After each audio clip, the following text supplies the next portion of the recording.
welcome to Good Luck High Five, episode 584. That's right. You're listening to a podcast that's for you if you watch the X-Files. Whether you've only recently gotten into one of TV's best shows or you've been watching it since it first came out, we're here for you. I'm one of your hosts, Agent Maria. And I'm another one of your hosts, Agent Megan. And on today's show, we are really going to go all out on our X-Files love. Yes, of course we'll have some of our usual segments like the randomizer and Moulder Text Theater. As always, as we always do. But we're also going to be talking about some of our favorite episodes. You know, usually we do deep dives on things like Scully's fashion through the years and why does it not really change? I love those episodes. And Agent Doggett, love or hate.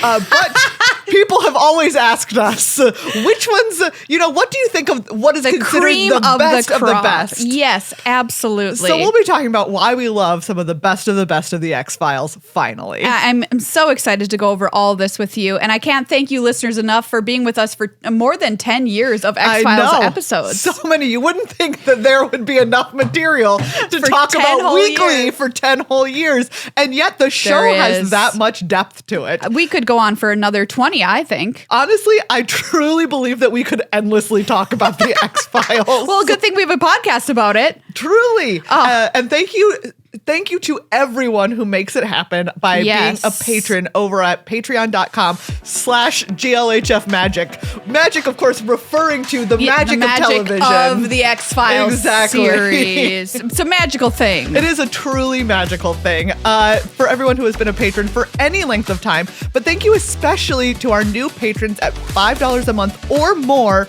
Aaron, William, and Jimmy. Yay! Aaron, William, and Jimmy, thank you so much. It's time for your puns that you get from $5 or more.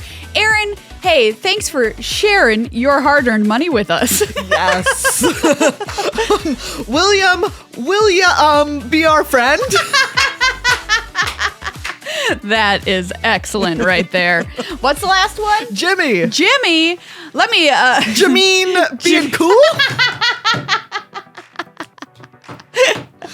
You're welcome, everybody. Jimmy being cool? That's what you ask yourself every day in the mirror. Truly. Thank you so much, everybody, for being a patron. You can get a shout out just like that by going to patreon.com/GLHF Magic, donating at $5 a month or more. $10 is our influencer level. We're going to have some new gifts for influencers coming up very soon, which I'm very excited about. Remember, if you're an influencer, you get to influence which episodes of the X-Files we talk about. Yeah, that's right. And if you're a producer, our favorite level, you get an extra long episode every single week, where we talk about, just any kind of random topic that we want to talk about. And we're getting extra random today with our producer episode because we're going to talk about this new game we've been playing called Magic the Gathering. You're going to get to hear about it and what we think of it. I mean, it's like so addicting. It's really fun. I'm so excited to share with you some of that, but that's only for our producers in our extra length episode. For everybody else, it's going to be your normal X-Files episode, just like it is every week. Absolutely. Thank you as well to Card Kingdom, cardkingdom.com/GLHF. We don't know why they've sponsored a podcast about the X-Files for, at this point, 8 or 9 years, but we are so thankful that they do. Absolutely. They know good quality podcasts when they hear them. Exactly. And they know it doesn't matter that they are a website that is mostly about this card game that we're now into called Magic the Gathering. Unrelatedly. Yes. But yes. It doesn't matter that that's primarily what they do and do so well. Absolutely. A good podcast is a good podcast. Hey, Casper Mattresses, they sponsor podcasts that aren't just about beds. Wow, you could not have put it better myself. Can you imagine that podcast? What would they talk about? Well, I don't know. I bet you that there are some podcasts about beds. Look it up. About beds. I'm going to keep talking about Card Kingdom. They just had a spring sale, so it's a good idea to follow them on social media at Card Kingdom, all that kind of stuff to find out when their sales are happening. But they've got great customer service, fast shipping. They've got an excellent trade-in bonus if you have draft chaff from that game, Magic the Gathering, laying around that you want to trade in for store credit and get a bonus on that, and then turn it into cards that you actually want. There's so many things you can do in that game, which I've just learned about that I'm excited to talk about in our producer length episode coming up later on. But if you like Magic, anything related to Magic, Card Kingdom is a stop for you. You can check them out on the internet at cardkingdom.com/GLHF. Have you found any bed podcasts? Okay.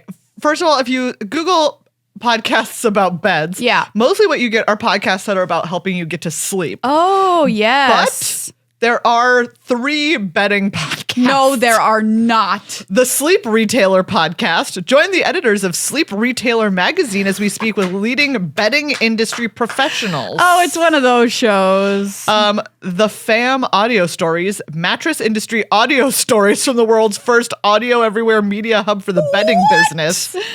And House of Vera, Vivid Hues, Prints and Patterns. Shop House of Vera for handpicked cotton.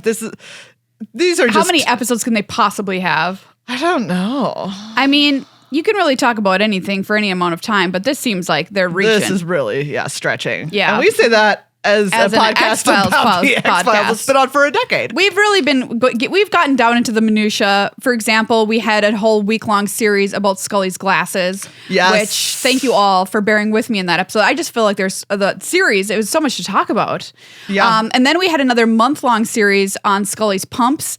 That was important. And then we had, which was separate from our episode that was about Scully running in heels. Oh, yeah, absolutely. 2 separate topics. Yes, because her footwear and her ability to run in said footwear are 2 different things. Yeah, and it's an important skill. She's a champ. She's a champ. She kills it. She's an absolute champ. Speaking of killing it, you all remember our episode that was about David Duchovny's jawline and how it murdered someone. Oh, yeah. Oh, yeah. That thing is sharp. And of course, then we had the month of autopsies. Oh, yeah. Which is where we just got in Best depth autopsies. on every autopsy that Scully has done. There's a lot of them. Hundreds. Some say thousands. Some say thousands. You know, so many. Because who's to say how many autopsies she does in Bad Blood? I think it's a lot. Oh, it's so many. So we can't really know. So we had to estimate. Anyway, cardkingdom.com/GLHF. It's time for the randomizer. We've used a random number generator to give us a random number between 1 and 218. And then we're going to tell one another the title only of the episode. And we're going to try to recall or just completely make up what we think happened in that episode of the X-Files. Based on the title alone. Yes. You all know this game. We play it every week. Yeah, we play it every week. So do you want to go first or second, Megan? I'll go first. All right. The name of your episode is Wet Wired. One word. What? Yep. When I saw this, I was like, is that an X-Files episode? And reading the synopsis, I mean, I've seen them all so many times, but I mean, yes. Reading the synopsis, my memory was slightly jogged, but truly not that jogged. I'm going to go ahead and say Wet Wired. I know that this is already... Do you want the season and the yes, that would be very helpful. Yeah, give me the season. We're allowed to ask for the season and the placement. This is season 3, episode 23, which would put it as the penultimate episode of that season because in the 90s, as we all know, they were out of their minds and made 24 episodes of a season of television. Ooh, okay, I don't think that I'm going to be correct in this, but I think I'm going to say that Wet Wired is the episode where Skinner has to like clean up a murder, and then Moulder is following him around, like knowing that Skinner is cleaning up the murder at the behest of the smoking man. Oh, interesting. Do you remember the one that I'm talking about? No, I don't. Okay, so there's an episode, and again, I don't think it's this one, but I feel like this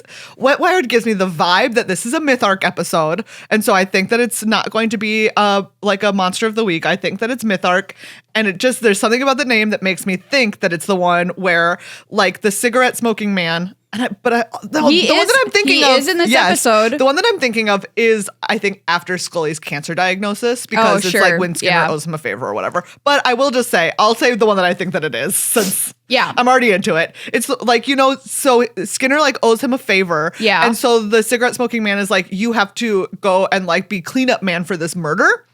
And Skinner's like, since he owes him, is like, okay. And so he is like cleaning up. He's like hiding this murder that happened. But Moulder is onto him and is following him around. And it creates like the distrust between Skinner and Moulder. Oh, sure. That's my guess. Okay. Well, you're right that it is kind of a mythology episode in that they tacked it onto the end of this episode. All right. This is the episode about where people are killing people that they don't think they think it's somebody else when they kill them. So, for example, I think the cold open is a man kills his wife, but then he he tells him, I didn't think it was her that when I killed her. I thought it was like this man.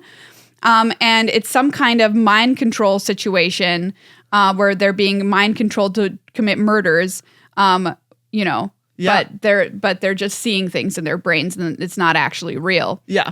The lone gunmen do make an appearance in this episode. So they mean business. The cigarette smoking man's in here as well as the informant X in this episode too. Wow. All right. Yeah. A banger. A true banger that I absolutely have zero memory of. I mean, I truly, truly do not remember this. And I should because it's like almost a season finale. Interesting. I know. All right. Okay. Your episode is the Goldberg variation. Oh, goodness. The Goldberg variation. Is this episode the one where the person's gift/curse is that they are always lucky? Yeah. Yes! It's that one. Yes! Boom! Absolutely it is. It has Willie Garson. Who's I that? don't know. You may know, you would know him when you see him. Oh, yeah, from Sex and the City. Yeah. Oh, my gosh. Anyways, he's in it. He's Henry Weems, Oh, the I man who didn't is always remember very, that. very lucky. The reason this sticks out in my brain is because I really wanted to write a superhero movie about somebody whose superpower was luck. And then somebody said, Maria, that's already been done. It was done on the X-Files. And also there's the character Domino. And I was like, well, never mind. Yeah. I really enjoyed this episode. It was great. It's a great episode because the whole idea is that the whole episode is a Rube Goldberg machine to get the kid the kidney. Oh, it's so cool. Oh, it's really great. And there's great Rube Goldberg machines in the episode that they actually had to physically make, which I think is so fun. It's really, it's such a fun episode. And I mean, something that rewatching the X-Files recently for no reason reminded me of is that how fun would it have been to work on this series? And your truly. job one week is making Rube Goldberg machines to shoot. Your job another week is lighting for black and white. Your job a third week is doing a time travel episode back to the 1940s. It would have been so fun. And you got to do it in Vancouver, which is a cool place. It's a cool place. We like Vancouver. Until they moved. We've talked about Vancouver a lot. Oh, we have. We've even had our episode about real estate prices in Vancouver. Yes, which was back to back with our episode that talks about the episode of the X-Files that takes place in Minnesota, and they drive through a literal forest between the airport and downtown. Beautiful. The middle is like a middle of nowhere forest. You're like, why do all these locations look suspiciously like Seattle? And the sheriff I think it's literally the sheriff is this is a slow place. People still don't lock their doors at night. And you're like, we're a city. We live in a city, you guys. It's a major metropolitan area. I don't know about you. This is a major metropolitan area. Thank you very much. I don't know about you, but I was personally sad when the series moved to LA to start filming. Oh, yes. Because then everything was sunny all the time. I know. And it's not, the X-Files is not a sunny show. No, it is not. It is a rain show. It's a rain show, and I appreciated all the rain that always was happening. Yes. And the gray skies, the clouds. Exactly. Every hospital looked haunted. Yes. Because they all are.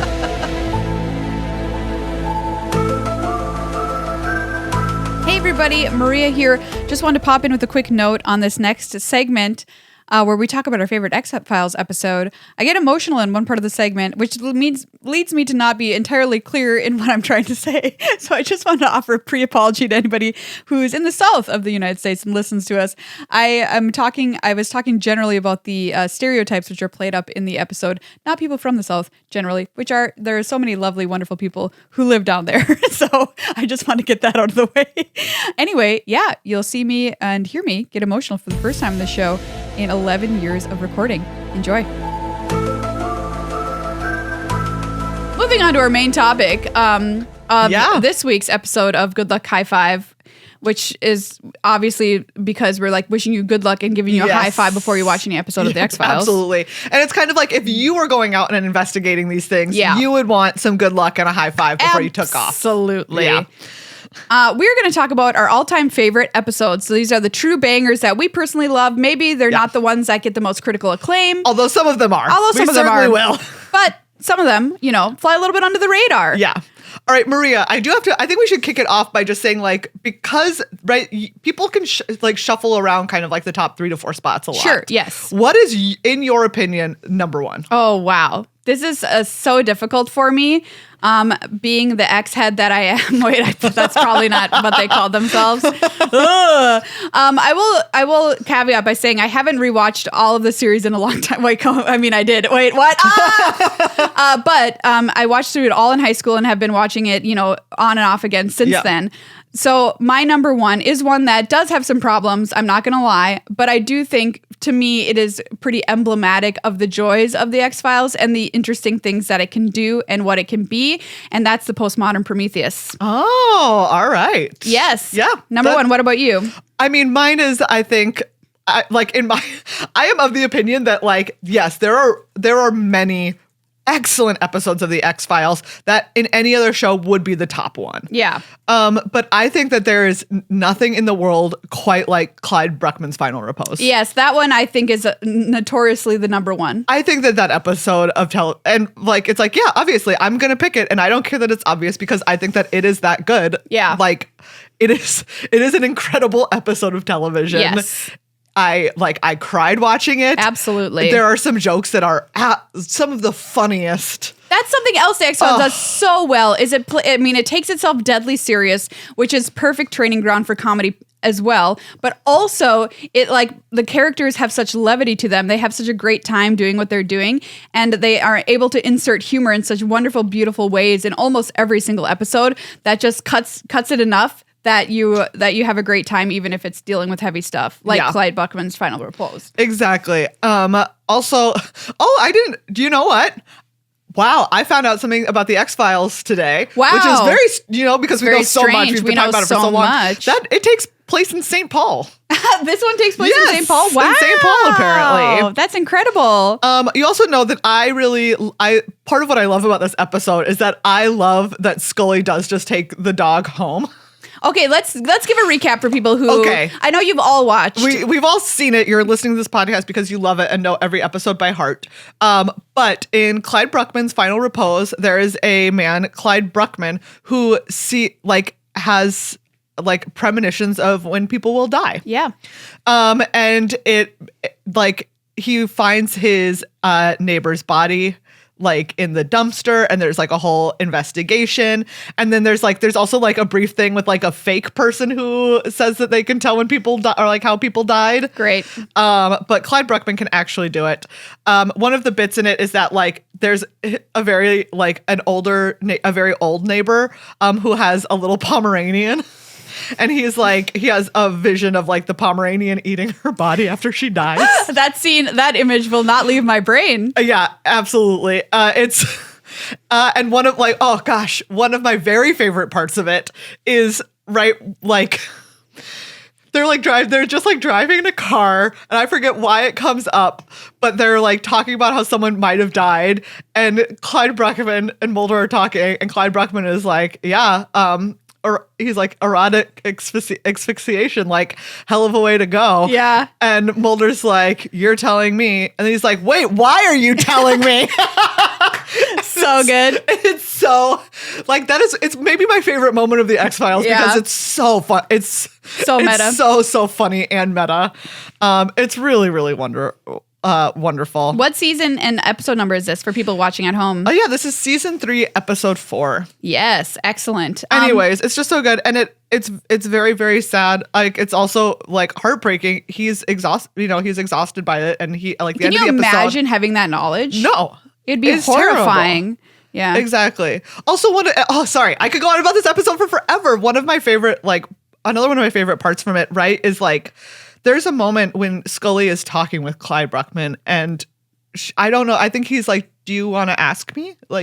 Yeah. Do you want to ask me? And she's yeah. And he's you don't die. Right? Anyways. And it's just this really beautiful moment. Oh, it's very, very good. Everybody check it out. I know you've seen it, but it's time to watch it again. Yeah.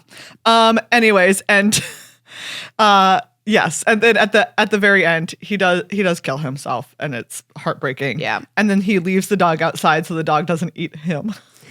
And he leaves a note to Scully being I hope that you'll take this dog and that you won't hold it against him what he did. He's just a dog. And then Scully has that dog for a long time. Yeah. so cute. And that dog is so cute. And gets eaten by. I'm so mad that they kill off Queequeg. Oh, yeah. But anyways, everyone knows I'm a huge Queequeg stan. I am the number one Queequeg stan. Your Twitter handle is Queequeg stan. Queequeg stan. Look Obviously. Available. Obviously. It's gotta be. It has to be available. You don't think anyone else out there is taking the Queequeg stand? Okay. Maria, tell us more about Postmodern Prometheus. Yes, the Postmodern Prometheus. This is the 5th episode of the 5th season, and in my opinion, you all know this, that season 4 and 5 are the strongest episodes overall of the X-Files, and this one is top of the pile for me. Normally, I'm a mythology lover. You know that about me on this show. One of our big divides. Yes, on the show. I love the mythology episodes. They were always my favorite. So I decided I wasn't going to pick a mythology episode. I'll get into that in my second favorite episode. Yes, this one is so singular. I love when TV shows, it's all in black and white, do a black and white episode. Mm-hmm. Voyager did it famously as well, which is also a very fun episode. And Chris Carter talked about filming this episode and saying he just fell in love with the idea of filming it in black and white, and that lighting for black and white was also going to be such an incredible challenge. And they took it on. And the episode, everybody, the cinematography, the lighting, it is just really, really good. Beautiful. Yeah. Absolutely beautiful. So the plot of this episode is, it's very funny in that it starts with, there's a cold open naturally, but David Moulder gets a call about, he gets a letter from a woman who says that she woke up pregnant and she didn't know what happened. And then that it happened again to her. So it happened twice. The first time she was like, oh, that's weird. I was missing for 3 days and now I'm pregnant. And then the second time it happened, she said, it's weird because I had a tubal ligation. So it's impossible. Yeah. And Scully is like, absolutely not. Why are we going to investigate this? This is so stupid. Like, these people are just lying. Their greatest, this is set in the South. Their greatest want is to be on Jerry Springer and to exploit that. And also, notably in this, she learned, the woman learned about Moulder from Jerry Springer. Yes, because there was a which wolf, is very funny. A wolf boy. That's also very funny in the car because she, in the letter, the woman's like, I saw you on the Jerry Springer show. She said you came into her house and looked at her wolf boy. And Scully just looks at him like, you went to some wolf boy mom's house. Yeah. And and I just love that because it establishes such an interesting inner life of these characters too, that they're off doing their own crazy BS when they're not at work. And they're like, okay, yeah, of course you went to go see wolf boy mom. And this, by the way, this woman, she was originally this was written for Roseanne Barr, by the way. Oh. But she couldn't do it because of scheduling concerns and for somebody else that we'll get into later in the episode. They have to solve this case. How are these women in this town ending up mysteriously pregnant after they say they see a monster, and they black out? It's a very comic booky, very shticky kind of Frankenstein retelling. There's a mad scientist. He's doing weird experiments on animals, and he wants to advance. There's so much lightning strikes in the show, lighting up people's faces. And it turns out that his father actually had also been experimenting along with him, I guess kind of unbeknownst to him, and had engaged in some experiments which resulted in kind of a misfigured young man who's 25, and he has 2 heads, 2 mouths, and he's been hiding in the basement. And his grandfather, it's a little weird. We can't really untangle this mess, has been raising him and keeping him in the basement and not letting him interact with anybody. Yeah. But the old man has been going to homes and secretly experimenting on these women by impregnating them with his weird science syringe goo that is a mixture of animal and human DNA, trying to make a mate for his son, just like Bride of Frankenstein. So that obviously is problematic, which they don't address in this episode, and they probably should. But what I love about it is the ultimate commit to the bit of this Frankenstein campy retelling of the story, putting Mulder and Scully in this ultimate fantasy universe, which has a score that is punctuated with Cher songs. Yes. Because the son loves Cher because of the movie Mask. And for me, the end, I just have to talk about it. It's one of the best endings of an episode of television of all time. I 100% agree. The song Walking in Memphis, covered by Cher, which if you haven't heard it, you should listen to it. It's absolutely fantastic. Plays, and Cher was going to come on and be in this episode. but decided not to do it. However, when Cher saw the episode, she really regretted it. And she was like, oh, this would have been fabulous. I should have done it. So a Cher impersonator, somebody plays Cher.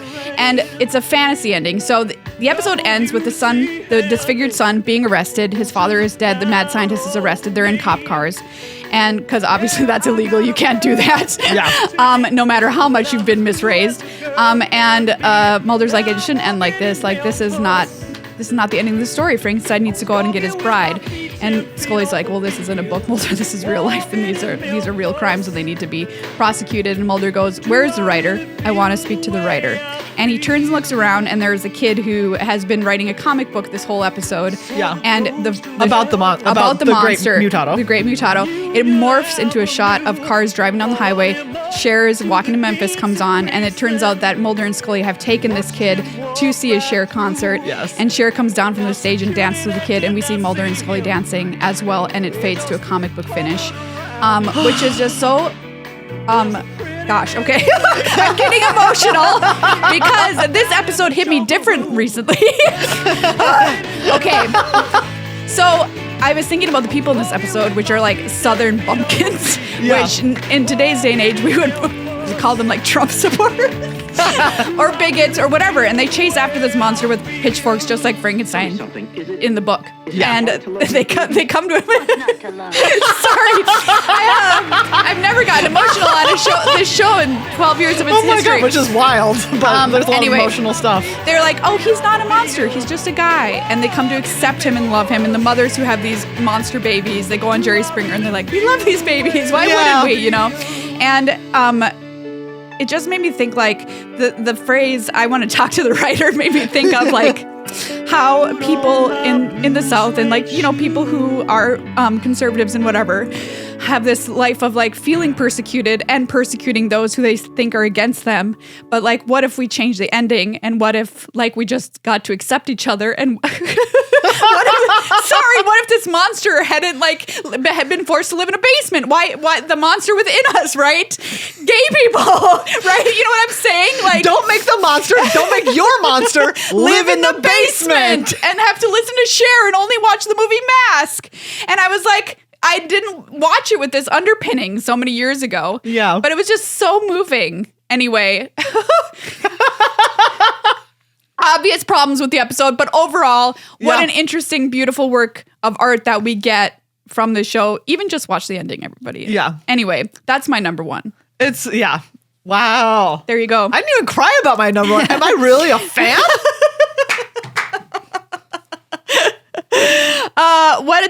What's coming in number two for you? Okay, so I think my number two is actually probably Bad Blood.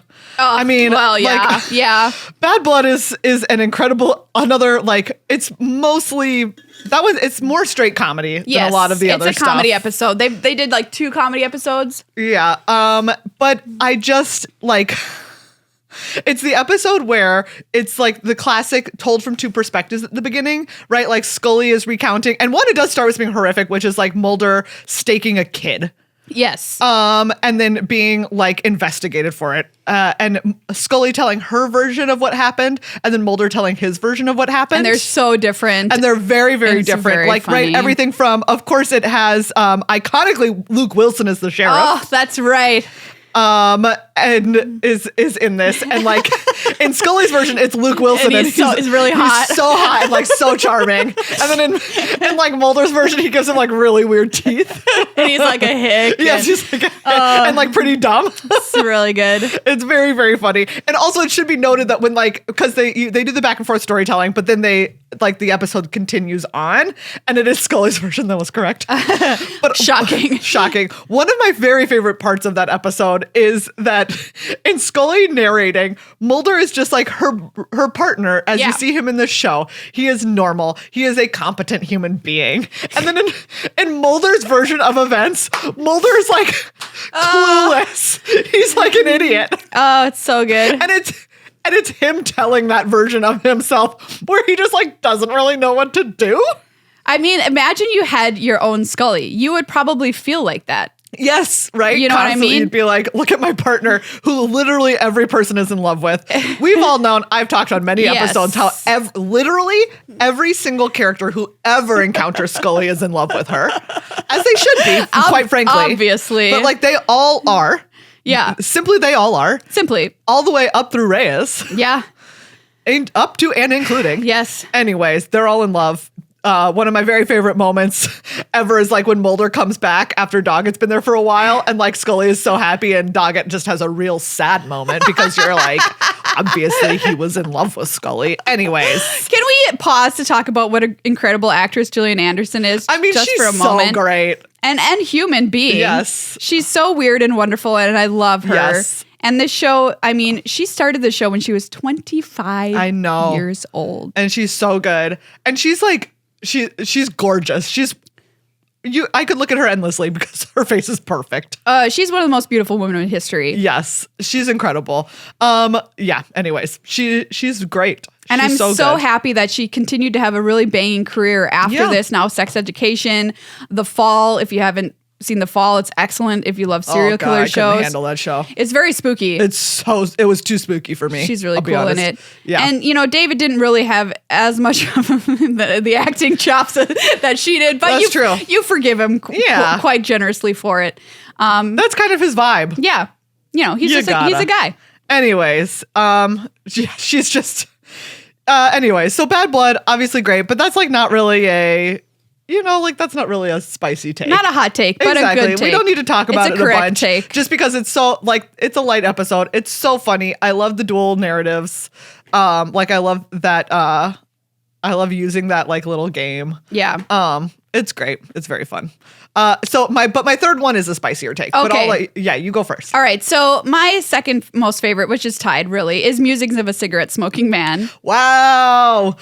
Do you know this one? Oh my gosh, yes, because I make fun of it's a great episode, but I also make fun of the fact that if there's been an assassination, he did it. He did it. Absolutely. This is season 4, episode 7. I love the mythology episodes, as you know, and this one is deep in mythology, but not really necessarily the main thread of the mythology, but the mythology behind the cigarette smoking man, the mysterious man who has appeared since episode 1 through all of them, just standing in a corner smoking a cigarette. Yes. It gets deep into his story and where he comes from and what he's done in his life, or does it? Who knows? The answer is he's assassinated everyone who's been assassinated. He's famously, as a young man, doesn't smoke, never touches the things, but he is assigned to assassinate JFK. Yep. And that's when he takes it up. And it was a fascinating look at that piece of history, told through what if this is how it kind of sort of went down. He ends up assassinating Martin Luther King Jr. He ends up assassinating the first alien. To be clear, because he hates communists. Yes, because he hates communists. They really had to work around that one. That's one of my favorite parts of that episode is where they're like, okay, look, he's going to assassinate Martin Luther King, but he has to do it for reasons that aren't racism. Not racism. Yes. Yeah. They bend over a little backwards on that one. Yeah. But it's just such a fun and an interesting dip into history's famous assassinations. It really sparked my interest in conspiracy theories surrounding the JFK assassination. It was a wonderful deep dive for me to go on in college, and interesting about, stuff with MLK that the government was involved with, which is truly quite terrifying. Yeah. Writing him notes trying to get him to commit suicide. Absolutely. It was real, heinous. you know? And so it sparked my love of looking into that kind of stuff from the 60s. And for that, I thank it. And I just love the character of the cigarette smoking man as well. I have a real thing for old, sad, lonely men in shows. So I would put... I was going to say, don't end the sentence. You got to make sure. Where are you on that sentence? In media. I would put Poirot in that category for sure. Yeah.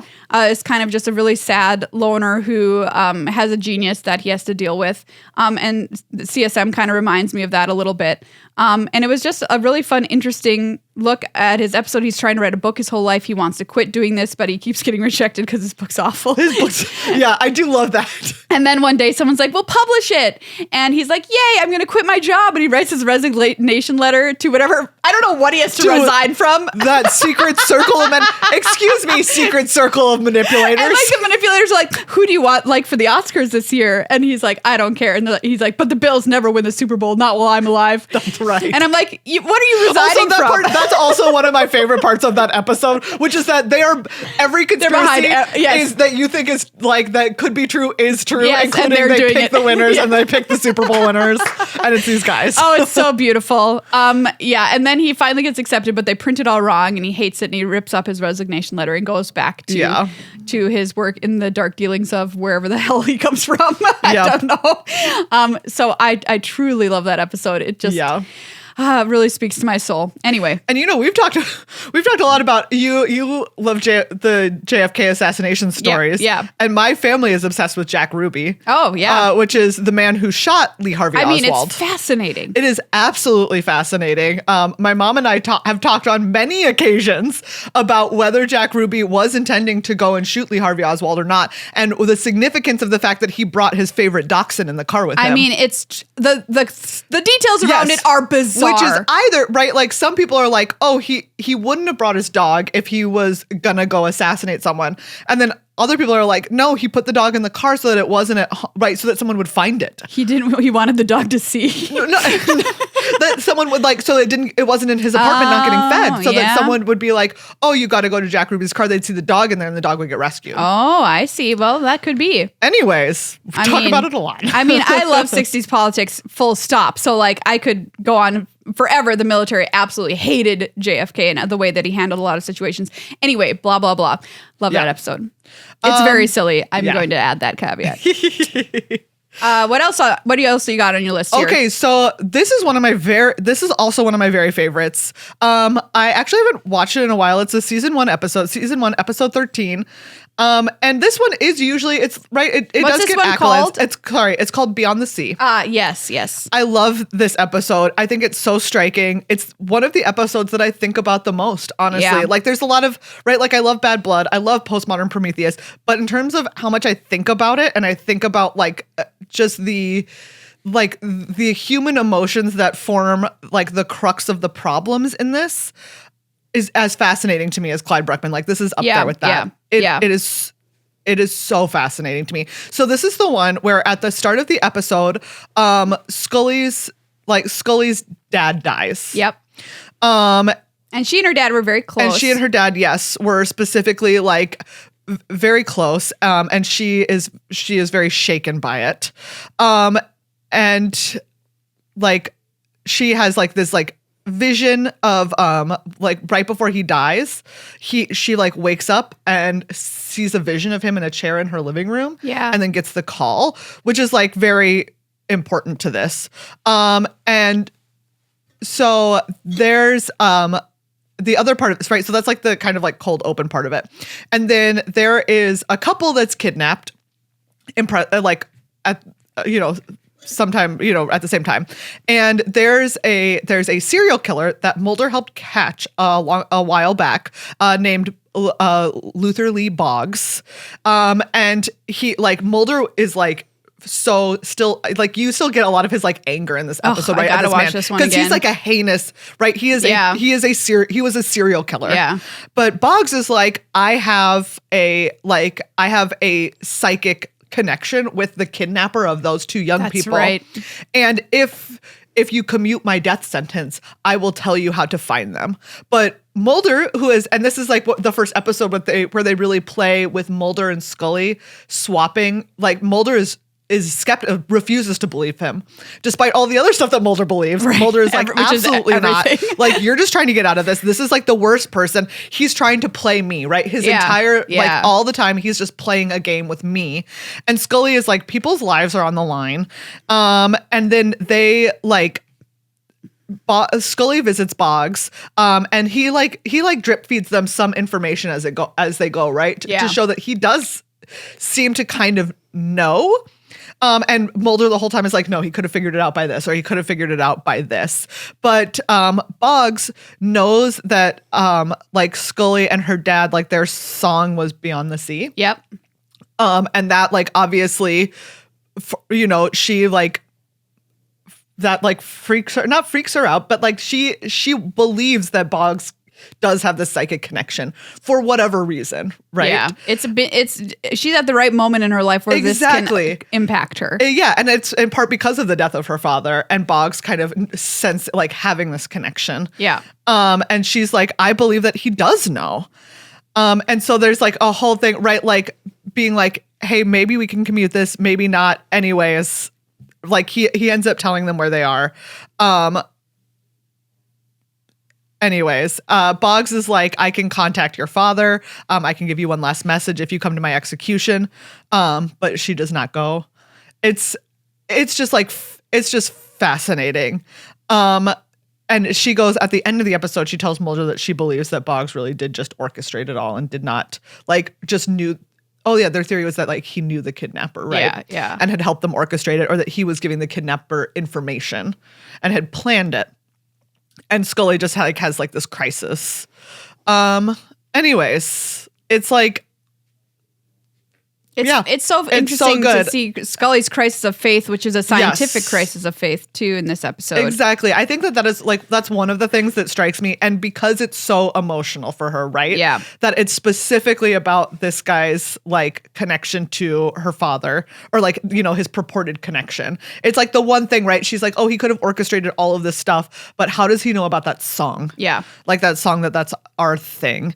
And it's just so, I just love like I said, like the conundrum at the heart of it, which is that for Moulder, it's like, right, like everyone has these choices where it's like Moulder cannot see past his hatred of Boggs to help the people who have been kidnapped, right? He hates him so much that even though it would save 2 lives, he cannot commute that man's death sentence. And cannot agree to it. Which it's like, oh, and it's also fascinating to me because Moulder especially, he should know. You all also know that like I talk a lot about how, especially in the early seasons, Moulder is actually fairly ACAB. Yeah, we had an and so episode it's about really that. it's a fascinating episode, and it's one of the first instances of him having like a really strong identification with like the policing construct in the United States of like, yes, like this, like he has a dissonance and he deserves it, and he can't even see past like that anger with him. And Scully like being in this vulnerable place where usually she's that person and she can see past it. And then Boggs being like, right, having that like this place that's like, oh, is he sincere in that he has this connection? And if he does, why won't he, like, will he just do the right thing and save these people? And it's like, well, he's a serial, like, is that who he is? Like, no, he's shown that that's not who he is, but will he do it? Right. It's just like, I think that the dynamics in it are fascinating. It's also just, it's sad. I like the stuff about like Scully handling like her grief around her father's passing. It's just so touching.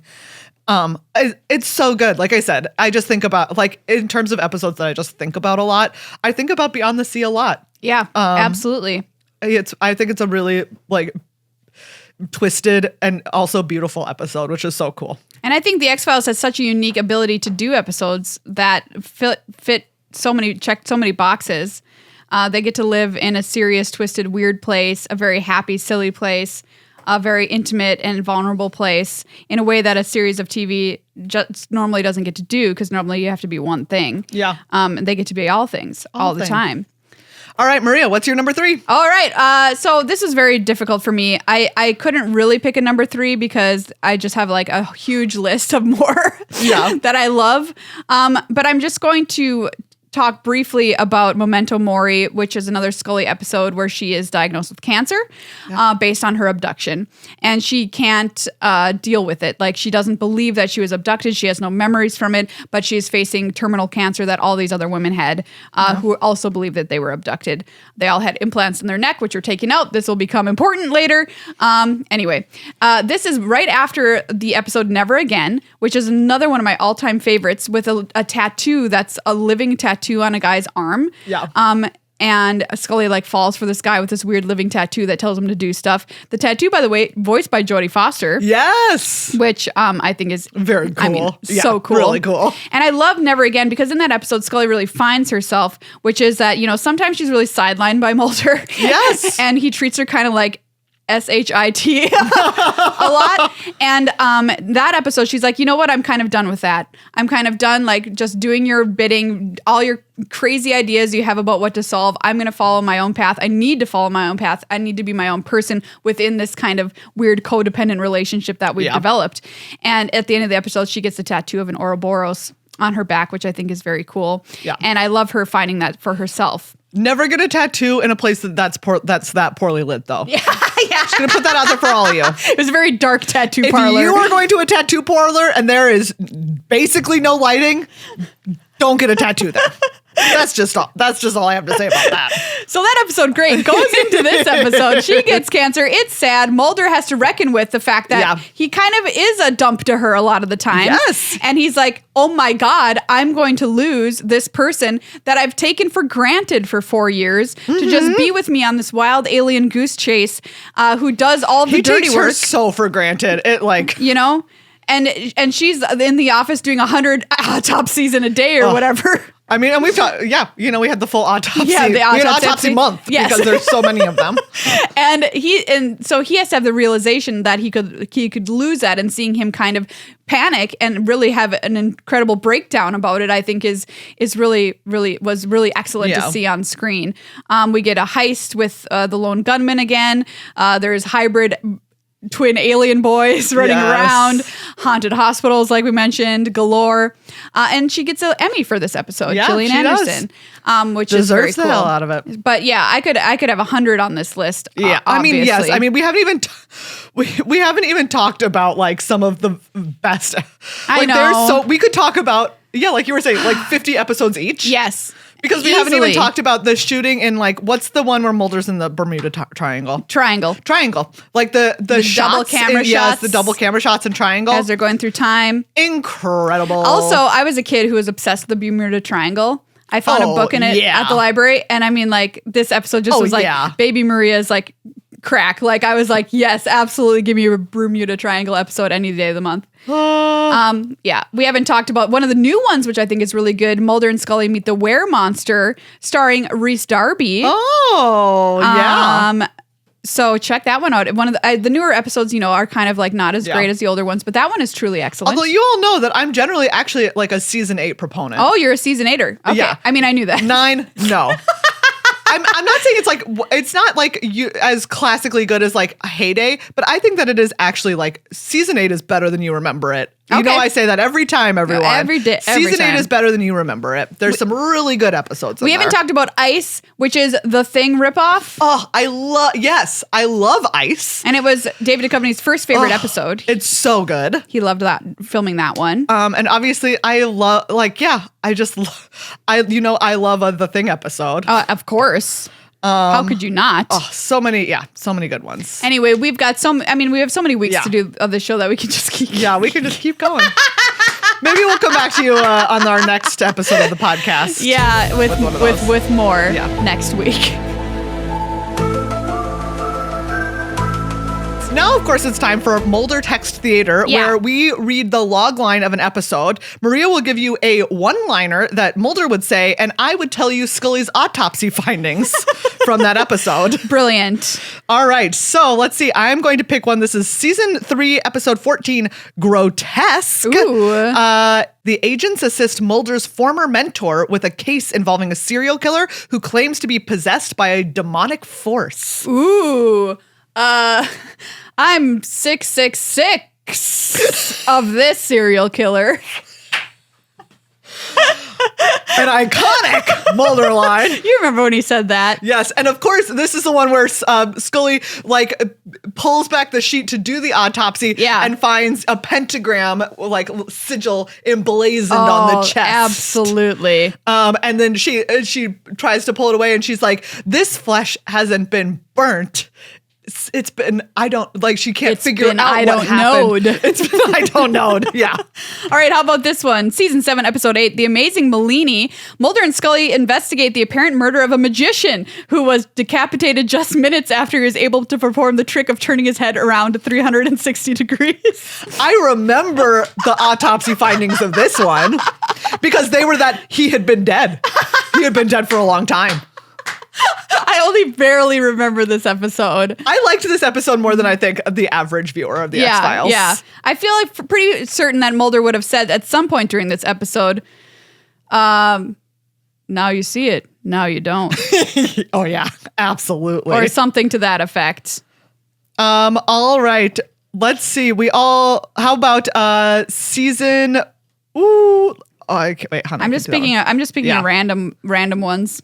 All right. Season 5, episode 11, Kill Switch. The murder of a computer programmer leads Moulder and Scully to the discovery of a sentient computer program loose on the internet that has targeted its creator, and it's trying to find the kill switch. Moulder for sure goes, he got Control-Alt-Deleted. Even though, was that what you used back then? Yeah, I think it was. It probably was. This is the one where Scully performs an autopsy, and when she opens him up, she's like, it's not veins, it's wiring. That's a great one. Okay, what about this one? Oh God, there's some gross ones here. There's some really gross ones. This is another one of my all-time favorites. I don't know German, so my apologies. Die Hand, Die Verlizet, about the agents investigate a murder in a small town populated by devil worshippers who run a high school. They run, to all intents and purposes, it's a pretty normal high school. Yeah, it's a normal high school. They just happen to be in a demon cult. Yeah. In this one, Scully performs an autopsy and discovers that someone who looked very old was actually a high schooler. Oh. And I'm pretty sure that in this episode, Moulder said, what did he say? You got high schooled. They definitely used schooled in that manner at the time. They definitely did. And the woman who plays kind of the main devil worshiper in this, she's so creepy, everybody. Great performance from this rando. I have to say. All right, season 4, episode 6. This one's a real bad one. Ooh, okay. This one's Sanguinarium, which is Moulder and Scully suspect a supernatural culprit is responsible for a series of murders in a hospital's plastic surgery unit. Wow. Scully performs an autopsy and says, this woman's face was not her own. And Moulder definitely says, this looks like this guy got rhinoplasty to the wall, because some guy's like up on the wall with surgical tape, Yep, absolutely. For sure. Okay, but what about this one? Season 3, episode 6, Too Shy. Shy, overweight women are being pursued online by a suitor who courts them with Italian poetry. Scully performs an autopsy and finds an original Shakespearean folio inside of a woman's chest cavity. And Moulder says, Mamma mia, that's a good poem. I apologize to all Italians. Yes, as you should, frankly, as you should. What a fabulous episode of our show. What a great episode. I'm so glad that we finally got around to the best of the best. Yeah, I know. We've done 12 years and we still haven't covered that. Unbelievable. I know. But, we really like to tease out the more subtle things. Yes. Of course, next week we're going to be talking about Alex Krycek, hero or villain. Oh my God, Alex Krycek. I haven't thought of I think about that name every week, actually. Yeah, as you should. Alex Krycek, he just show up sometimes. And also, the week after that, we're going to talk about being an actor in the 90s in Vancouver. Would they let anybody on the show?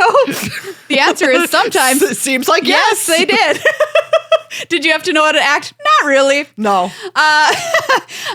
Thank you all for being with us here on this episode. We're recording this April 1st, but I'm glad you know that we wouldn't do a trick to you. No, of course not. We would only give you what you want. We would only give you the best of the best on April 1st. Absolutely. Thank you once again to all of our patrons of the show. If you want to chat about any X-Files at all in our Discord, we love hearing everyone's theories on the different characters. Oh, for sure. Everyone's pitches for if we were to revive the series, what kind of episodes could we have, all of it and more. So become a patron and get to join that Discord. Thank you again to Aaron, William, and Jimmy. Become part of the crew at patreon.com/GLHF Magic. Lots of perks, lots of different tiers for you to join at. Thank you as well to Card Kingdom sponsoring our show. We don't know why. CardKingdom.com. Really grateful for it. /GLHF.